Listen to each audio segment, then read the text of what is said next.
Hai guys, sekarang pukul 1.25, baru balik daripada konsert City. Okay, I dapat ni daripada Kuku. Ini untuk akses VIP punya. Dia ada dua, dia ada sofa VIP dengan VIP. Kita nak check satu-satu item yang ada dalam ni. First thing first, kita dapat ni lah. Yang ni dia LED on off kat button bawah ni. Ini semua dapat kot. Ini semua dapat, aku tengok tadi sebab ramai yang dapat. Abaikan mata merah sebab aku baru sampai, memang tak mandi. First, oh dia bagi ni Afia. Apa ni? Kita check dulu.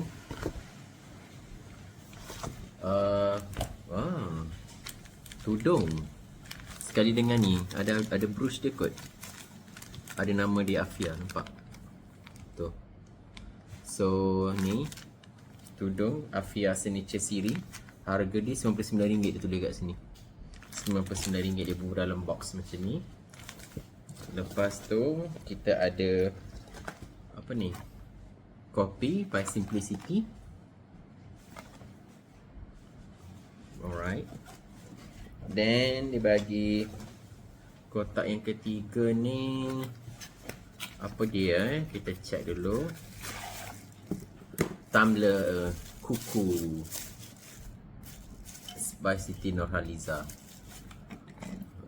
Alhamdulillah. Okay, ada 3 item dah. Banyak juga Yang keempat,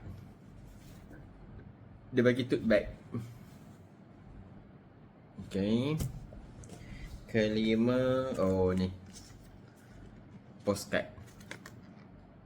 Dengan ni 2 postcard Legacy 30. Yang ke apa dah, 1, 2, 3, 4, 5. Yang ke 6 Layout VIP. Okay. Ada lagi ke? Oh ini bukan, ini ayah aku beli RM5 2 RM10. Oh special. Dia ada lipstick limited edition. 1, 2. So ini saja yang Ayu dapat. Ada 1, 2, 3, 4, 5, 6, 7 item untuk VIP access punya. Satu lagi dia bagi inilah gelang. Ada gelang tu.